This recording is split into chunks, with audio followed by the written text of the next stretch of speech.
हाँ, जैसे कि मैंने एक प्रश्न लिया हुआ है कि ऐसी दो धन संख्याएं x तथा y ज्ञात कीजिए ताकि x प्लस वाई बराबर 60 और एक्स वाई पे घात 3 उच्चतम हो। ठीक है, इससे पिछले वीडियो में मैंने आपको बताया था या उच्चतम के स्थान पर उच्चिष्ट लिखा है तो अभी लगाने का तरीका ऐसा ही है। ठीक है, आइए देखते हैं कैसे हम हल करते हैं। तो हल करने का तरीका क्या है कि जहां पर आपको फलन शब्द लिखा हो, उचित, उच्चतम या निम्नलिखित लिखा हो, उसी को आपको फलन मानना है। तो आपको प्रश्न में क्या दिया गया है कि x प्लस जो y है वो 60 लिखा हुआ है और ये फंक्शन दिया गया है क्योंकि इसी में ही उच्चतम लिखा हुआ है तो यही आप f(x) मानेंगे। तो f(x) कितना दिया गया है x y पे घात 3, इसको समीकरण नंबर सेकंड मानेंगे। ठीक है, अब आपको क्या करना है, समीकरण नंबर एक से यहां से y का मान निकाल लीजिए, 60 माइनस एक्स हो जाएगा। समीकरण नंबर 1 से y का मान समीकरण सेकंड में रखने पर तो जी कितना होगा आपका f(x) बराबर x और y का मान कितना दिया गया है 60 माइनस एक्स और घात में कितना है 3। बस यही है आपका मेन फंक्शन है। ठीक है, अब आपको सिर्फ संख्या ही निकालनी है और आपको फलन को उच्चतम दिखाना है। तो हम चलिए देखते हैं उच्चतम हम कैसे दिखा पाएंगे। तो आप चाहे प्रथम अवकलज विधि का प्रयोग करते हुए उच्चतम दिखाइए या द्वितीय अवकलज विधि से, किसी एक विधि से ही आप लगाइए। ठीक है, तो यहाँ पर फिलहाल मैंने पिछले वाले प्रश्न में द्वितीय अवकलज विधि से बताया था, अब इस प्रश्न को मैं प्रथम अवकलज विधि से आपको बताने का प्रयास करूंगा। तो यहाँ पर लिख देता हूं मैं प्रथम अवकलज विधि से। तो प्रथम अवकलज विधि क्या है कि जो फलन दिया गया है वो आपका सेम टू सेम यही रहेगा और इसको समीकरण नंबर ए माने। अब आगे बढ़ते हैं, इसी का एक बार अवकलन करते हैं। तो देखेंगे यहाँ पे x के सापेक्ष अवकलन करने पर तो यहाँ पे क्या है आपका कि फर्स्ट इंटू सेकंड फंक्शन हो गया, फर्स्ट इंटू सेकंड फंक्शन। तो फर्स्ट इंटू सेकंड में अवकलन का नियम क्या होता है, पहले फलन को छोड़ देंगे, द्वितीय का अवकलन करेंगे। तो डी ओवर डी एक्स कितना आया 60 माइनस एक्स का होल क्यूब, प्लस का चिन्ह लगाएंगे, सेकंड फंक्शन को छोड़ दीजिए और फर्स्ट फंक्शन का अवकलन करना है। तो डी ओवर डी एक्स और फर्स्ट फंक्शन में क्या लिखा है एक्स। इसको आगे बढ़ाइए प्रश्न को, F dash X equal to X into इसको x पे घात n मानेंगे, मानकर ही हल करना पड़ेगा। तो जी घात कहाँ आ जाएगी आगे, तो 3 आ जाएगा आगे 60 माइनस एक्स और इसका होल स्क्वायर आ जाएगा क्योंकि ये घात कम हो जाती है। अब आपने जिसको x माना हुआ है उसका भी अवकलन करना है। तो 60 माइनस एक्स का अवकलन करेंगे तो 60 का 0 हो जाएगा, x का अवकलन करेंगे तो 1 आ जाएगा। आगे हल करिए, 60 माइनस एक्स का होल क्यूब और x का अवकलन करेंगे कितना आएगा 1। आगे हल करिए, जी कितना है आपका -1 का गुणा इसमें 3 में करेंगे तो माइनस का 3 आ जाएगा x और 60 माइनस एक्स का होल स्क्वायर, ये कितना लिखा हुआ है प्लस 60 माइनस एक्स का होल, ये आपका आया हुआ है f डैश x का मान। क्लियर, अब आगे बढ़ते हैं। तो f डैश x बराबर इन दोनों में देखेंगे आप कि क्या कॉमन निकल के आ रहा है। तो कॉमन निकल के आया है 60 माइनस एक्स का होल स्क्वायर कॉमन आ रहा है। तो ये कितना बचा माइनस के 3x बचा और यहाँ पे कितना बचेगा 60 माइनस एक्स बचेगा। ठीक है, आगे हल कर लीजिए। तो ये कितना आया आपका 60 माइनस एक्स का होल स्क्वायर, यहाँ ये कितना बचा है माइनस के 4x हो जाएगा और प्लस में 60 है। क्लियर, तो अब आगे बढ़ाते हैं प्रश्न को, जी एफ डैश एक्स का मान आया हुआ है। ठीक है, तो प्रथम अवकलज विधि में क्या है कि प्रथम अवकलज विधि हो और चाहे द्वितीय अवकलज विधि हो, सभी में आपको क्रांतिक बिंदुओं के लिए एफ डैश एक्स का मान 0 के बराबर रखना होता है।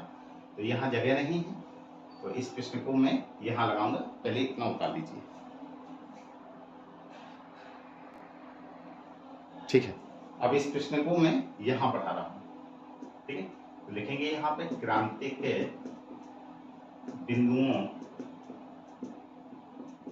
के लिए, तो क्रांतिक बिंदु में क्या है, जो एफ डैश एक्स आया हुआ है इस एफ डैश एक्स को 0 के बराबर रख देंगे।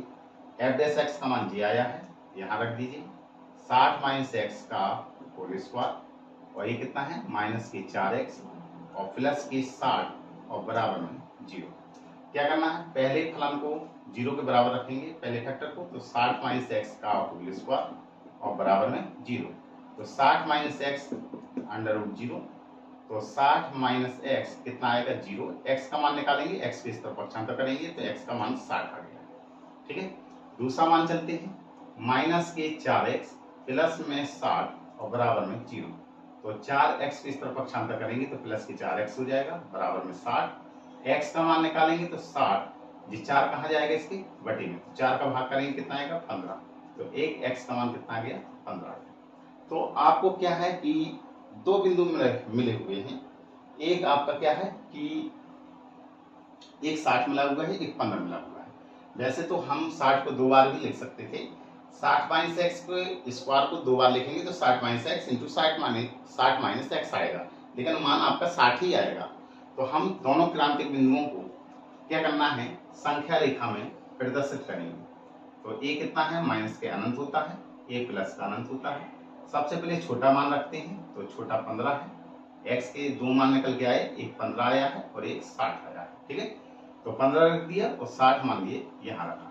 बस आपको यहाँ पे संख्या रेखा में एफ डैश एक्स का चिन्ह निकालना होता है। ठीक है, तो सबसे पहले इसमें निकालने का चिन्ह निकालने का प्रयास करेंगे कि 60 से अनंत के बीच का कोई भी मान हम एफ डैश एक्स जो निकल के आया हुआ है यहाँ पर x के स्थान पे रिज्यूम कर देंगे, जल्दी रखने का प्रयास करेंगे। तो यहाँ पे मैं x का मान 70 रख रहा हूँ। ठीक है, रख दीजिए, x की जगह अगर हम यहाँ पे 70 रखेंगे तो कितना आया एफ डैश एक्स का मान बराबर ये आ जाएगा 60 माइनस में 70 का होल स्क्वायर, और ये कितना है ए माइनस के 4 और x के स्थान पे 70 और प्लस में 60।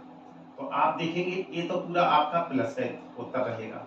ठीक है, 7 चौके 28, 280 आएगा, 280 में से 60 गया तो माइनस का ही ऑटोमेटिक यहाँ पे निशान काय का चिन्हाना है, माइनस का आना है। मान निकालने से आपको कोई लेना देना नहीं है, आपको सिर्फ चिन्ह से मतलब है। ठीक है, तो इनके बीच का चिन्ह काय का आएगा माइनस का। अब यहाँ का चिन्ह देखिए आप। ठीक है, तो यहाँ पे अब हम चिन्ह देखेंगे 15 से 60 के बीच का कोई भी मान रखते हैं तो x के स्थान पे हम 20 रख देते हैं। एफ डैश एक्स में देखिए 20 रखा तो मान कितना दिया गया है 60 माइनस 20 का होल स्क्वायर माइनस में 4 इंटू 20 और प्लस में 60। आप देखेंगे इसका स्क्वायर है तो ये तो प्लस का हो गया, ये माइनस के 80 हैं और ये प्लस के 60 हैं तो ये माइनस का ही चिन्ह आएगा। ठीक है, क्लियर। अब आगे बढ़ते हैं, इसमें रखते हैं माइनस अनंत से 15 के बीच का कोई भी मान रख देंगे। हम x के स्थान पे 10 रखना चाहते हैं तो f डैश 10 रखेंगे हम, तो रखिए ये हो गया 60 माइनस 10 का होल स्क्वायर और माइनस 4 इंटू 10 और प्लस में 7। तो आप देखेंगे कि ये कितना आया है, प्लस का चिन्ह आ जाएगा, जे भी प्लस और जे चिन्ह काय का आएगा प्लस आ जाएगा। ठीक है, आपने जो इतना यहाँ से इधर तक जो कार्य किया हुआ है ये पूरा आपका रफ कार्य है। ये क्या है रफ, ये आपको रफ में करना है और इसको हटा देना है। क्लियर, ये आपके काम का नहीं है। आपको फेयर रजिस्टर में कितना करना है, यहाँ से लेकर यहाँ तक करेंगे, ये करेंगे और इन बिंदुओं को जो क्रांतिक बिंदु आए थे इनको संख्या रेखा में प्रदर्शित कर देंगे। ठीक है, तो इतना आप लोग बता लीजिए।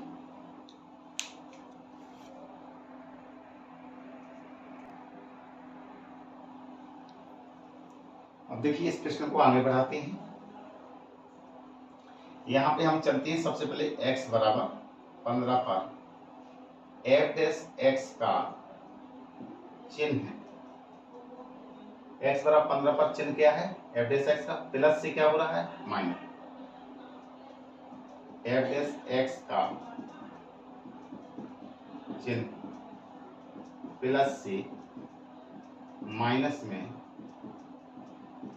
बदल रहा है, अतः x बराबर 15, प्लस से माइनस हो रहा है तो x बराबर 15 कैसा है, उच्चतम बिंदु। क्या है, उच्चतम बिंदु। ठीक है, तो ये आपका क्या होगा, उच्चतम बिंदु है। अगर हमें उच्चतम मान भी निकालने के लिए कहता तो हम क्या करते, इस x का मान जो आपका फलानी यहाँ पे दिया गया है यहाँ पे मान रख देते तो हमारा उच्चतम मान भी प्राप्त हो जाता। लेकिन इस प्रश्न में से तो उच्चतम बिंदु अकेला पूछा गया था, तो उच्चतम बिंदु ए है। ठीक है, और आपको संख्या पूछी गई हैं तो हम लिखेंगे अतः संख्या।